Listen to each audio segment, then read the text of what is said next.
Welcome to Healthy Aging Blueprint, your trusted space for simple, effective tips to help seniors live healthier, happier, and more meaningful lives. Whether you're stepping into retirement or supporting a parent or grandparent on their wellness journey, this channel is for you. Together, we'll explore real-life experiences, healthy daily habits, and a positive mindset to help you wake up each day with energy, joy, and purpose. Have you ever walked past someone and caught an unexpected whiff, only to wonder, could that actually be me? What if the habits you've trusted for years, your personal hygiene routines, were silently working against you without your knowledge? And most importantly, what if fixing it was easier than you think, without harsh products or drastic changes? You're not alone. Many women assume that any strange body odor is just a natural part of aging. But here's the truth. It's not always about poor hygiene. More often, it comes from subtle mistakes we make every day without realizing it. That's why today, I'm revealing 6 surprising hygiene habits that could be making you smell less than fresh, and how to fix them with simple, practical solutions. These tips are designed to help you feel confident, clean, and vibrant. Because aging gracefully isn't just about appearance. It's about feeling fresh and empowered every single day. Before we dive in, if you find this video helpful, I'd truly appreciate a like. If you haven't subscribed yet, go ahead and hit that subscribe button and turn on the notification bell so you never miss a new video. If you enjoy this topic, drop a comment with the number 1. If not, comment with a 0. Your feedback helps me improve and serve you better. Now, let's talk about one habit many of us share, but rarely admit out loud: wearing the same bra for too long. Ladies, we need to have an honest, heart-to-heart conversation. How many times have you reached for that one bra, the one that fits like a glove, supports you in all the right places, and feels like a second skin? Maybe you've worn it for 2 days in a row, maybe 4. Let's be real, maybe even a full week. I've been there. I used to do the same thing with my favorite cotton blend bra, convincing myself it still looked clean and I hadn't even broken a sweat. But then my doctor gave me a reality check, and what I learned completely changed the way I think about undergarment hygiene. Even when we're not sweating, our bodies are still hard at work. Our skin constantly sheds dead cells, produces natural oils, and yes, hosts bacteria. These things build up in our bras more quickly than you might expect. Areas like the underbust and shoulder straps, where the fabric presses tightly against the skin, are especially prone to holding on to these elements.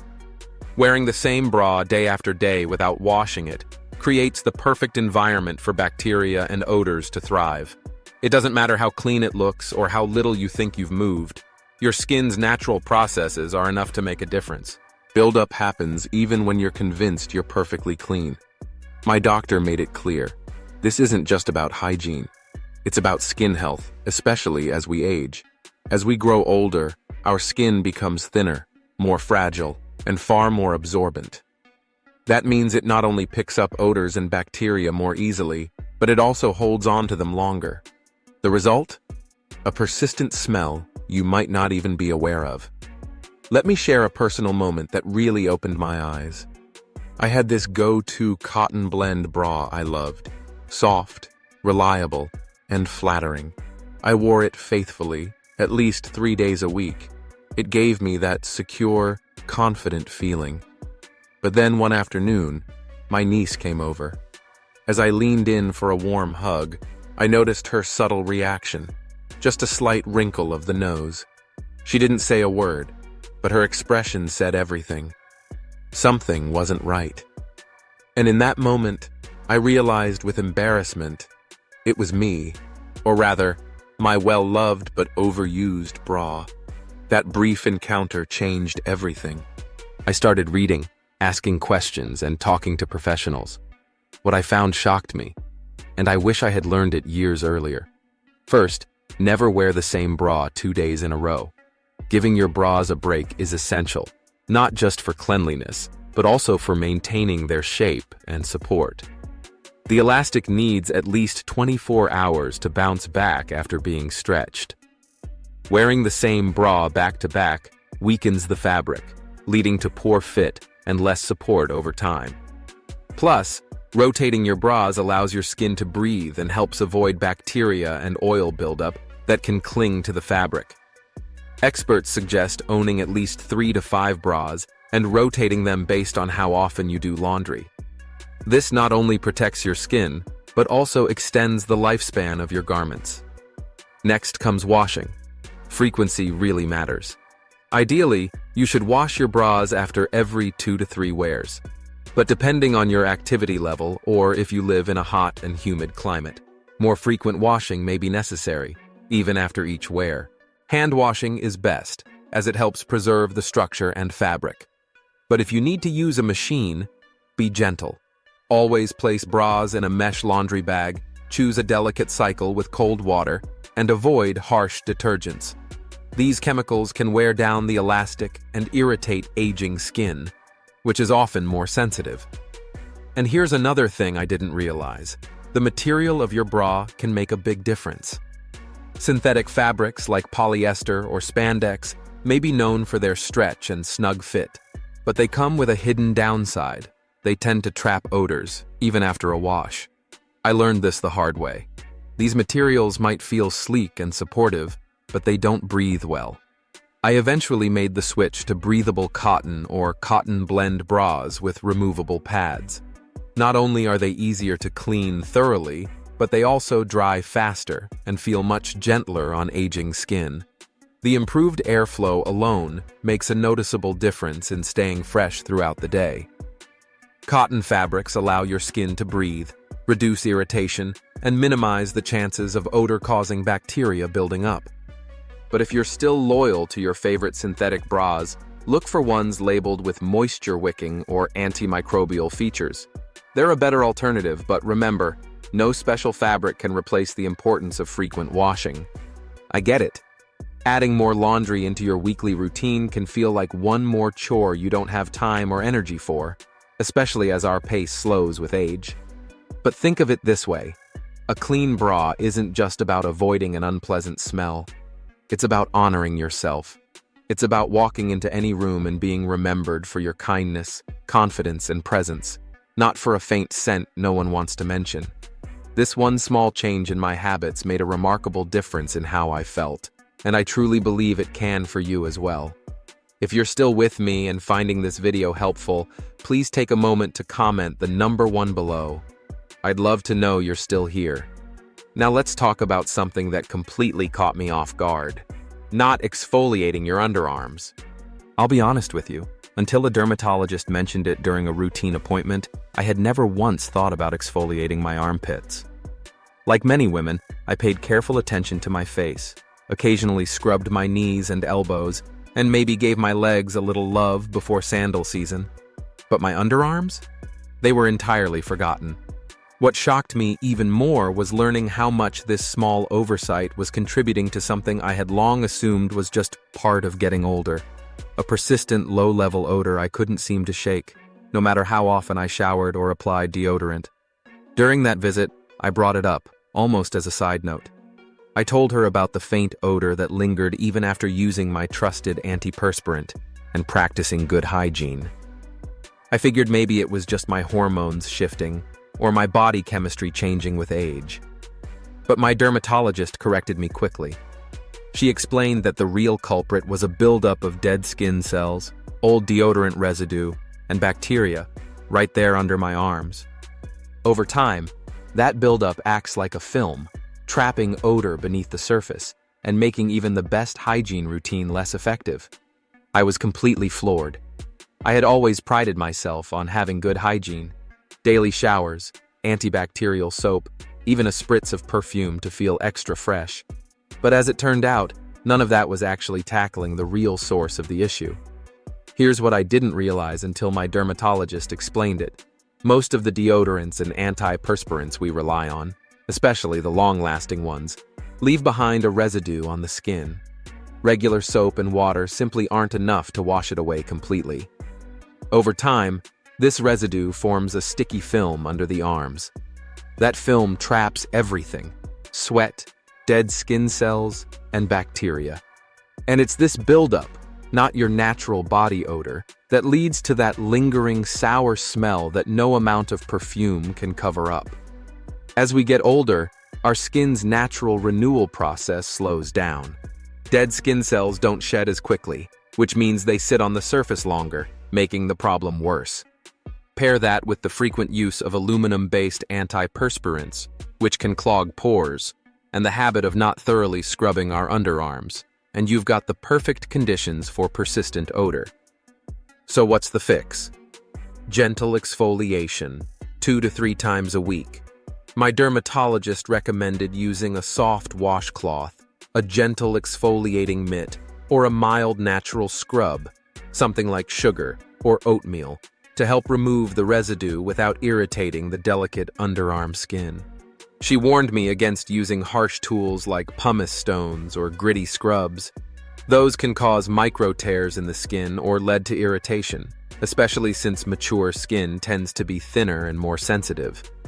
The first time I tried exfoliating my underarms, I was stunned. The washcloth had a faint grayish tint afterward. Weeks, maybe even months, of built-up deodorant and skin cells that I had no idea were there. Within just a few days, I noticed a big difference. My underarms felt fresher, smoother, and most importantly, that lingering odor was gone. And honestly, adding this to my routine was much easier than I thought it would be. I now keep a soft washcloth next to the shower and spend an extra 30 seconds gently scrubbing each underarm a few times a week. Warm water and mild soap work just fine, but if your skin allows, you can also try a gentle chemical exfoliant with ingredients like lactic acid. Just be sure to check with your dermatologist before trying anything new. The key is to rinse thoroughly. Any leftover soap or exfoliant can leave a tacky film, which ironically leads right back to odor later in the day. So take your time with that final rinse. And for those of you thinking, do I really need to add yet another step to my routine? Think of it this way. Exfoliating your underarms might be one of the smallest changes you make, but it could deliver one of the biggest results. Exfoliating your underarms isn't just about controlling odor. It also improves the texture of your skin, helps reduce the chance of ingrown hairs if you shave, and even boosts the effectiveness of your deodorant. When your skin is clean and free from buildup, your deodorant can actually reach the skin rather than sitting on top of old residue. That means it can do its job more efficiently. You don't need fancy skincare products or complicated routines. A simple washcloth, warm water, and consistency are often more than enough. It's like pressing the reset button for your underarms, giving them a clean slate. And it brings peace of mind, knowing that no matter how hot the day gets or how close that hug is, you'll be remembered for your warmth and presence, not an unexpected odor. If you're still watching and finding these insights helpful, please comment the number 2 below. I truly appreciate you spending your time here with me. Now let's move on to something we rarely talk about, our shoes. Shoes are the quiet workhorses of our daily lives. They carry us through everything: grocery runs, strolls through the park, hours on our feet at home. But here's the question. When was the last time you gave real attention to the inside of your shoes? We clean our floors, vacuum our rugs, and wash our clothes regularly. But those shoes we wear day after day, they're often neglected. I didn't give mine much thought either, until I had a wake-up moment I'll never forget. In my early 70s, I had a favorite pair of orthopedic sandals. They were the perfect mix of comfort and practicality, great arch support, soft soles, and easy to slip on whether I was heading outside to garden or popping into the store. I wore them all the time, from morning till evening.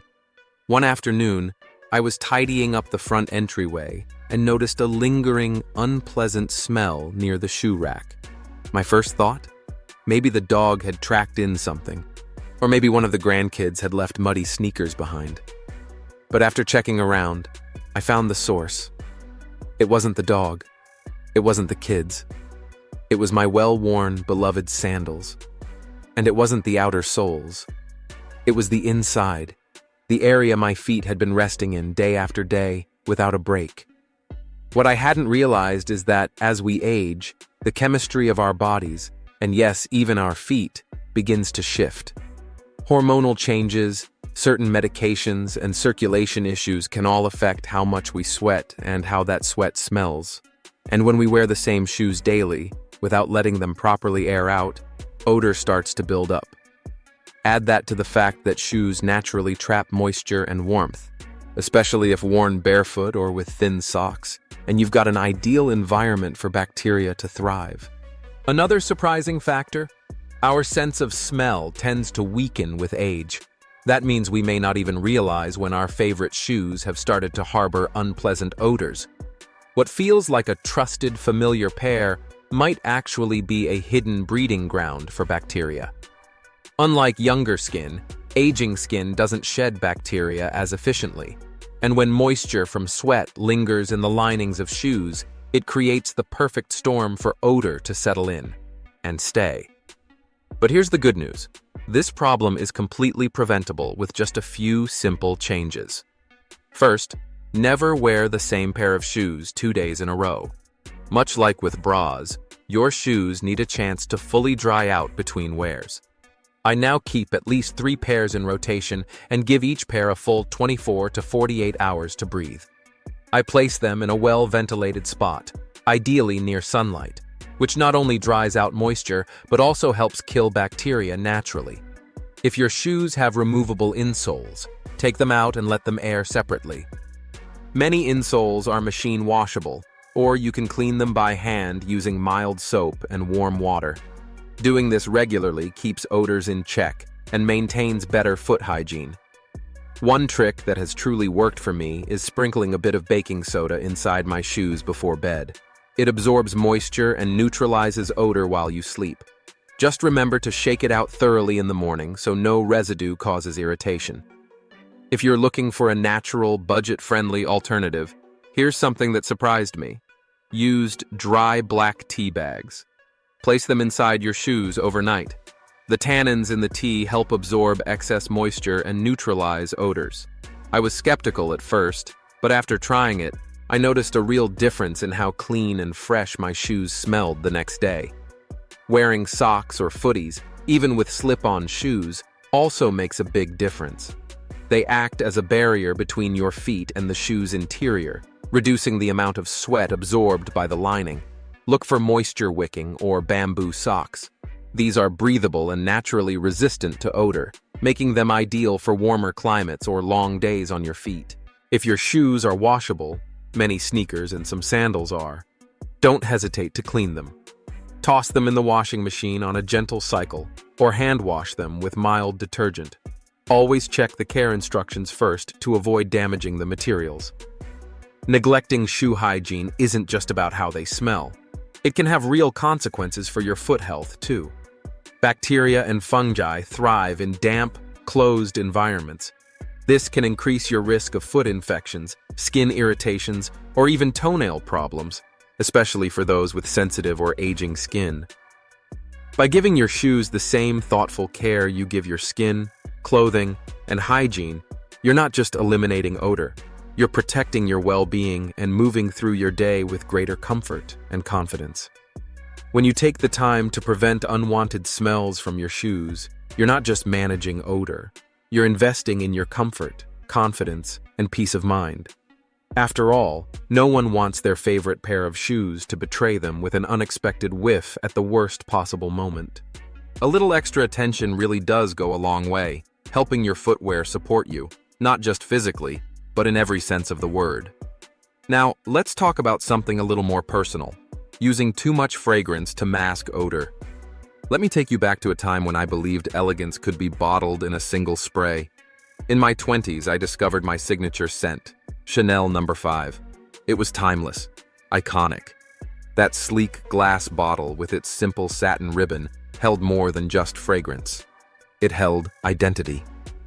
Every morning, I'd give myself a little spritz, and in that moment, I felt polished, complete, and unmistakably me. That scent became my calling card, the way I quietly announced my presence to the world. For decades, it was part of my routine, part of my self-image. I wore it with pride, convinced it gave me grace and sophistication, no matter what I was wearing or where I was headed. But then, as I reached my 60s, something began to shift. Slowly, and almost imperceptibly at first, I noticed that the perfume didn't smell quite the same. It didn't feel like me anymore. It wasn't unpleasant, but it was off somehow. Heavier, maybe even a bit sharp. My first instinct? Spray more. If I couldn't smell it as strongly, surely no one else could either, right? That was my mistake. What I didn't know then is something many women learn the hard way. As we age, our skin changes. Hormonal shifts during menopause, medications, our diet, and even the natural slowing of our metabolism all alter our body chemistry. A fragrance that once smelled light and floral in our 40s can become overly musky or sour on our skin years later. And then there's something called olfactory fatigue, a fascinating yet tricky phenomenon. When we wear a scent regularly, our noses gradually get used to it.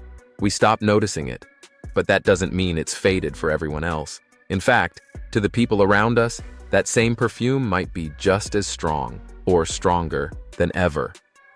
I was blissfully unaware that I'd begun walking around in a cloud of overpowering fragrance. Until one day, my kind neighbor, always quick with a smile and a hug, paused. Her eyes were a little watery, and with a hesitant smile, she gently said, "Your perfume is strong today." That was my wake-up call. I was mortified. I had become that person, the one who enters a room and leaves a trail behind like a walking fragrance counter. It wasn't the elegance I had imagined. It was too much. And here's the most important truth I learned.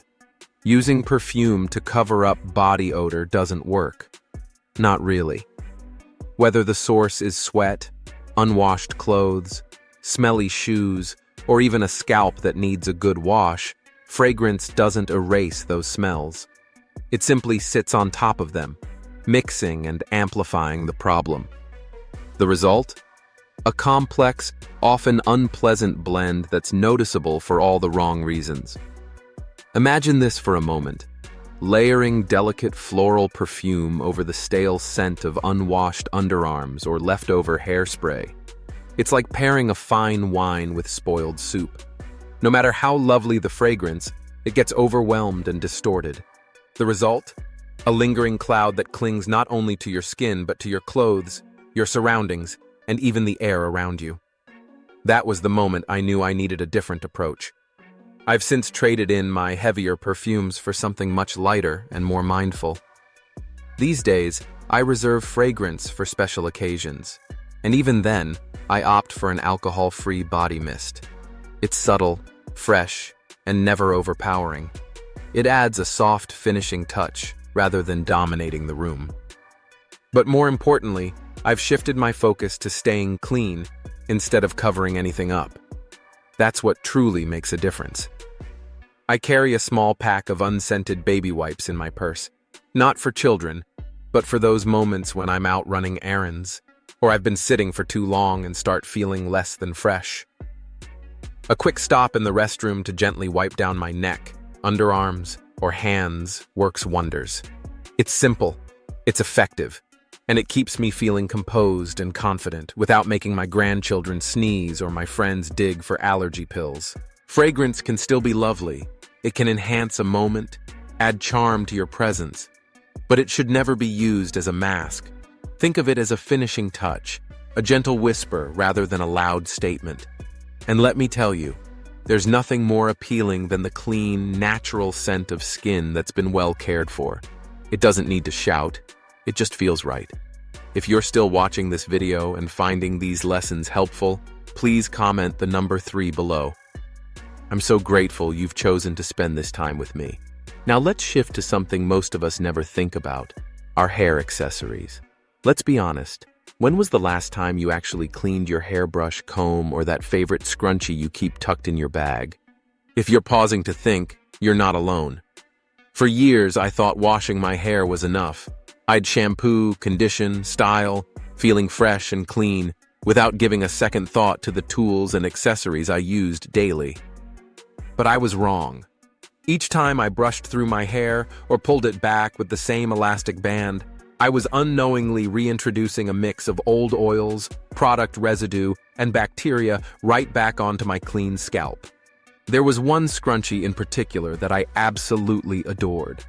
I had picked it up during a trip to Italy, a beautiful burgundy velvet piece, soft as a whisper, with the perfect amount of stretch. It quickly became my go-to for everything from casual ponytails to more polished updos. But after months of near-constant use, I began to notice something odd. My scalp started feeling itchier than usual. My pillowcase, freshly laundered, had developed a faint, unpleasant smell I couldn't quite identify. At first, I blamed it on aging. Maybe my scalp was becoming more sensitive, or perhaps my sense of smell was playing tricks on me. But then curiosity got the better of me. I took that cherished scrunchie, held it up to my nose, and took a sniff. I nearly dropped it. It reeked. A murky blend of old perfume, hairspray, sweat, and something that simply smelled lived in. That odor had been pressed against my scalp day after day. No wonder I'd been feeling off. And that moment? It was a turning point. Because if we're so diligent about washing our towels, pillowcases, or even our reusable grocery bags, why aren't we treating our hair accessories with the same level of care? We're usually pretty good about cleaning things like makeup brushes, or at least we try to be. But hair accessories? They tend to slip through the cracks. And yet, they quietly collect everything your scalp produces: sebum, dead skin cells, dandruff, and all the product buildup from gels, mousses, dry shampoos, and hairsprays. Left unchecked, these innocent-looking tools can quickly become breeding grounds for bacteria and odor, undoing all the care we put into keeping our hair clean and healthy. So here's what I do now. My hairbrushes and combs get a thorough cleaning once a week. I start by removing any tangled strands, sometimes with a comb, or even a pen if that's what's handy. Then I soak them in a sink of warm water mixed with a little shampoo and a tablespoon of baking soda. I let them sit for about 30 minutes, which loosens the grime and product residue. After that, I use an old toothbrush to gently scrub between the bristles and along the edges, getting into all those tiny spaces where buildup hides. Once they're rinsed clean, I leave them to air dry completely. As for fabric accessories, like scrunchies, headbands, and soft clips, I treat them just like laundry. I keep a small mesh laundry bag specifically for these items. At the end of the week, I toss in whatever I've used and run them through a gentle cycle with a mild detergent. It takes hardly any effort, but the results are noticeable. No more itchy scalp, no more odd smells, and my hair stays cleaner longer between washes. The lesson here is simple. The tools that help you feel polished and put together deserve the same care as the rest of you. If they're not clean, they can become part of the problem instead of part of the solution. Now let's talk about a habit that hits close to home: sleeping in worn pajamas and unchanged sheets for too long. This one brings back memories of my old flannel nightgown. It was my winter favorite for nearly 10 years. Cozy, soft, and just the right amount of worn-in comfort. It had that faded plaid pattern that reminded me of simpler times, and every night I would slip into it like I was wrapping myself in nostalgia. It was my personal cocoon, and I loved it. But here's the truth I ignored for far too long. That nightgown had quietly turned into a collection site for skin cells, body oils, and night sweats. I wasn't washing it nearly as often as I should have, and I know I'm not alone in this. It's easy to fall into that routine, especially if you live alone or if your partner has the same laid-back approach to laundry that you do. You shower before bed, you feel clean, so naturally, your pajamas and sheets must still be clean too, right? Unfortunately, that logic doesn't hold up. Our bodies don't stop functioning just because we're asleep. We're still shedding skin, producing oils, and, whether we realize it or not, many of us sweat more during the night than we do during the day. Tossing and turning under warm blankets creates a moist environment that's ideal for bacteria to grow and odors to develop. And yet, for years, I convinced myself it was fine. I showered before bed, I'd say. My pajamas are clean. But I was wrong. Even the cleanest body sheds millions of skin cells every single day. Add to that the perspiration, your breath, and yes, even a bit of drool, because let's be honest, we all do it. And your bed becomes a collection point for everything your body produces overnight. That's why doctors recommend washing your sheets at least once a week, and your pajamas every 2 to 3 wears. If you live in a hot climate or sweat a lot at night, it may need to be more frequent. Whether it's hot weather or you tend to sweat more at night, it's easy to overlook how much our sleepwear and bedding absorb over time. I too was guilty of wearing the same cozy flannel nightgown night after night, wrapped in comfort, never really thinking about what was building up over the days and weeks. It felt clean, so I didn't question it. That changed one weekend when an old college friend came to stay. The next morning, as we sipped our coffee, she casually asked, with all the grace and tact in the world, "Do you ever wash your pillowcases more than once a month?" I froze. I had thought I was doing just fine, but the truth? I had gotten far too comfortable. Literally. That one gentle comment was a wake-up call. I realized that my habits, while cozy, weren't exactly hygienic. So I made a change. Now, I keep 2 full sets of sheets in rotation. One stays on the bed, the other is either freshly washed or in the laundry, and I change them out every single week. No excuses. I also keep a small collection of clean pajamas and nightgowns in my dresser. I rotate them every other night to avoid overuse and buildup. One of the best decisions I made was investing in bedding made from breathable, natural fibers like cotton and bamboo. These fabrics allow better airflow, reduce overheating, and help minimize nighttime sweating. The result? My bed feels crisp and fresh, my sleep is more comfortable, and I never wake up wondering if odors are lingering in the linens. It's a small habit, but it makes a world of difference. Giving your sleepwear and sheets regular attention means you're not only maintaining freshness, you're creating a space that supports deep rest and peace of mind. So don't let your most relaxing moments become a hidden source of odor. Treat your pajamas and bedding with the same care you give your favorite outfits. Ladies, we've covered a lot today, from rotating your bras to washing your hair accessories and even refreshing your nighttime routine. Aging is a journey, and with a few simple hygiene habits, we can continue to walk through it feeling clean, confident, and radiant every single day. Now, I'd love to hear from you. What's one tip from this video that you're going to start using right away? Share it in the comments. I read every one and can't wait to hear what stood out to you. If you enjoyed this video, please like, share, and subscribe to the Healthy Aging Blueprint channel. Wishing you great health, happiness, and peace. And don't forget to subscribe so we can keep learning and growing together.